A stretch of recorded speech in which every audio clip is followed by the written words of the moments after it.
Welcome, friend, to Life and Liberty Radio. I'm David Householder, here to encourage your pursuit of happiness.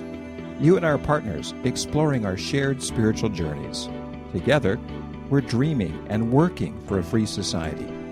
Tell others today about our adventure in faith and freedom. So breathe in, open your mind, lift up your spirit. Let's get started. So what is libertarianism? And why should you, the listener, care? Well, the truth is, libertarianism is a very robust, anti-fragile, and just potent worldview. It's an idea that is too big to fail, and it was the primary moving thrust and impetus behind the Founding Fathers when they set up a free country.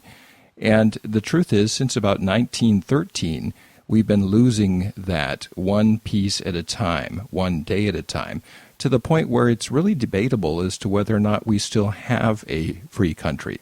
We've become a country of regulation, and we've become a country of taxation, and we're becoming now a country of oversight, where everything we do is subject to monitoring and regulation in that sort of new electronic sense.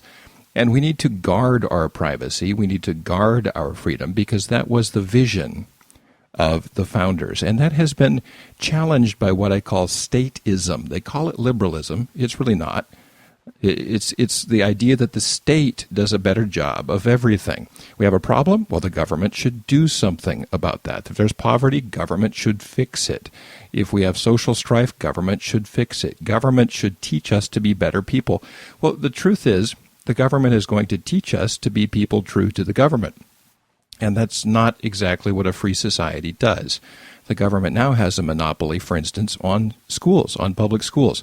And you may say, well, no, there's private schools too. But the truth is, those private schools are facing a $10,000 per student head start by the public schools, and there's no way they can catch up. You send your kid to a private school, you still pay the taxes for the public school, and then you pay the tuition for the private school on top of that. So it's not a level playing field. It's a coercive monopoly. You have to pay those taxes or you lose your house. So what we want to talk about here is getting back to our original DNA of being a free society. And there's an editorial in a Cato Institute publication by David Boaz, which has inspired me. A real simple ways to talk about liberty and libertarianism. And I want to start by an illustration of King Arthur and the Knights of the Round Table, and how they were to leave their swords at the door or put them on the middle of the table so that they wouldn't use coercion against each other. They would use only persuasion, and sitting at a round table where nobody was truly in charge, because the truth is, nobody needs to be in charge. Creation regulates itself. As Jesus said, consider the lilies, consider the birds of the air. They take care of themselves. Things manage themselves. Things automatically organize. We don't need to craft society in a sort of centrally planned way. They do that in North Korea, and it doesn't go very well. So basically, it's the whole idea that Thomas Jefferson brought forth so eloquently in the Declaration of Independence, that we are endowed by our Creator with unalienable rights to life, liberty, and the pursuit of happiness. You can't have the pursuit of happiness without liberty. You can't have liberty without life. We need to protect life. We need to protect liberty, and let people pursue happiness in the ways that they want to do that. Adam Smith said it so perfectly here. The simple system of natural liberty, and it's this: the simple system of natural liberty. Set up a few simple rules. Think in terms of like the Ten Commandments, or just a few simple rules. Protect people's rights, and liberty is what happens naturally. It's a spontaneous order. And David Boaz writes, the understanding that most of the order in society, from language and law to the economy, happens naturally without a central plan. Our legal system came about organically. The language I'm using came about organically. The technology to bring my voice to your ears happened organically. Nobody planned it.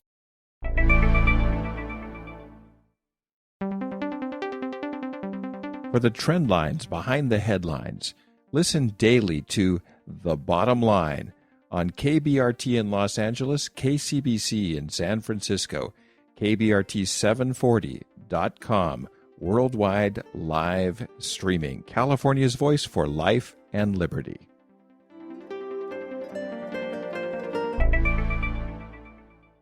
Now, I live in Huntington Beach, and in the summers, there's 300 to 500,000 people that descend on our neighborhood because this is a tourist area. And a gigantic beach that we have. It's probably a couple of 100 yards wide and miles long, and it gets covered by beach towels. And nobody rents the space out. People show up with their towels and they regulate themselves. They kind of get space, and the idea that somebody can take more space than they need, no, people say, no, that's not appropriate. I'm going to take this space here because you're not using it. And if people get out of hand, it gets regulated. People start throwing footballs and then land on kids or something. People stand up and say, please don't do that. We don't need regulation on the beach. We really don't. The less of it, the better. In fact, if you send patrols around to kind of keep the peace, with official beach police and things, it tells people that they're not responsible for keeping the peace, that someone else is, that the authority is, and then you have less cooperation among the people. Also, we have the 4th of July parade in front of our home in Huntington Beach, California. And once again, it's a gigantic crowd that descends on our neighborhood. And people figure out where they get to be along the route. And they mark out with chalk their spots.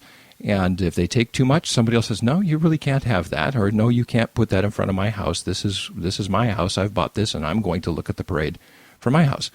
And so it all works out. In fact, the less the police are involved, the better it works. Spontaneous order, natural rights. We didn't get our rights from the government. We didn't get our rights from social contract. We didn't get our rights from majority opinion. Our rights come, as Jefferson said, from our Creator. We believe in natural law. Natural law is the idea that there are certain things that are just right and just wrong. There aren't many of them. But stealing and hitting are not okay. Initiating aggression is never okay. And to have that and to teach that in our schools, to build character so that freedom comes out of that would be a great idea.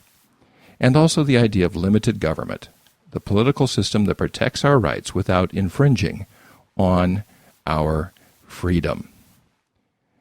Libertarianism is the idea that adult individuals have the right and the responsibility to make the important decisions about their lives. The key word there is adult. Children, it's a little bit more complex than that. But adults who are sound of mind and body have the right to decide for themselves what they're going to do, what they're going to wear, where their kids are going to go to school, what they're going to put into their own bodies, and how they're supposed to save for retirement. The idea that someone else decides for them, that's just not the mark of a free society.